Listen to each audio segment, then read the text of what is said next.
Un dels inconvenients de fer servir graves en jardineria és l'erosió que es produeix, perquè s'enganxen les pedres a la sola de les sabates, perquè se les emporten els animals o els cotxes. Per evitar això, utilitzem resines per a paviments específiques, especials per paviments, que el que fan és enganxar aquesta grava, l'apliquem normalment barregem les graves, per exemple, en aquest cas marmolines, però pot ser còdol de riu o granits o qualsevol altre tipus de grava.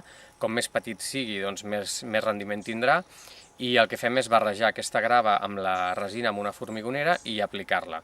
Al cap d'una estona la resina ha enganxat les pedres entre elles, de manera que també queden espais d'aire. Amb això aconseguim que el drenatge se segueixi garantint. I així evitem que es produeixin pèrdues per erosió de graves. És cada cop més aplicat sobretot amb escocells d'arbres i en zones del jardí, si hi ha criatures o si hi ha animals, doncs evitem també que haguem d'anar anualment reposant aquesta grava.